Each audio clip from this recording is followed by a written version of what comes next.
Very very good morning বন্ধু। সুপ্রভাত সবাইকে, নতুন দিনের স্বাগত। সবার আবার চলে এসেছি একটা নতুন ভিডিও নিয়ে। এইটা বলার আগে বলে নিই, বেশ কিছু দিন ধরে আমি ভিডিওর জন্য সেইভাবে খাটতে পারছি না বা ভিডিও দিতে পারছি না। তার জন্য আই রিয়েলি সরি। আমার কিছু পার্সোনাল প্রবলেম, কাজের জন্য আমি করতে পারছি না, কিন্তু এবার থেকে চেষ্টা করছি ভিডিওগুলো দেবই। আর আজকের আমি লেক থেকে বাড়ি ফিরছি, তার মাঝখানে দুটো জিনিস আমি দেখেছি যেটা তোমাদের সঙ্গেও শেয়ার করব। দুটো জিনিসই কিন্তু রাতের সঙ্গে যুক্ত, রাতের সঙ্গে খুব কানেক্টেড। তো সেই কি দুটো জিনিস, সেই দুটো জিনিসকে আমরা ভিডিওর মাধ্যমেই তোমাদের কাছে তুলে ধরবো।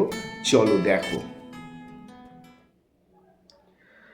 এটা হচ্ছে প্রথম, এইটা চলতি ভাষায় আমরা বলি ভামবিড়াল, এর ভালো নাম হচ্ছে গন্ধগোকুল, আর এর গ্রামের দিকে একে বলা হয় খটাস।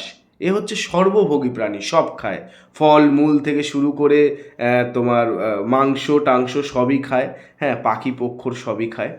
তো একে দেখেছি, এ গাছে থাকতে ভালোবাসে। আর একে দেখেছি ওই তোমার লেকেই, কারণ লেকে গাছপালা ভর্তি আর কি, পাখি পক্ষর ফল মূল এই সব খেয়েই বেঁচে থাকে। তো এটা হচ্ছে আমাদের প্রথম নিদর্শন আর কি।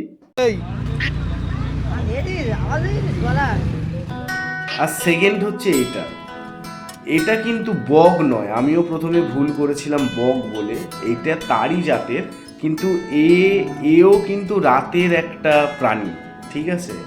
তো শুনে নেব তাদের মুখ থেকে যারা এ নিয়ে গল্প করলো। এর নাম কি? ওর নাম কি? বাচ্চা বাচ্চা বাচ্চা। এ কি করে? রাত্রিবেলা মাছ খায়। ও, এ কি বুড়ো নাকি?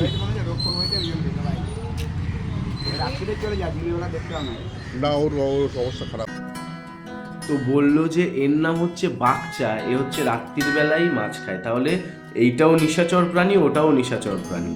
তো এ হচ্ছে যে শরীর খারাপ, সকালবেলা দেখা যায় না, বললো যে শরীর খারাপ, তাই এর এখন এরকম হয়ে আছে, বয়সও হয়েছে।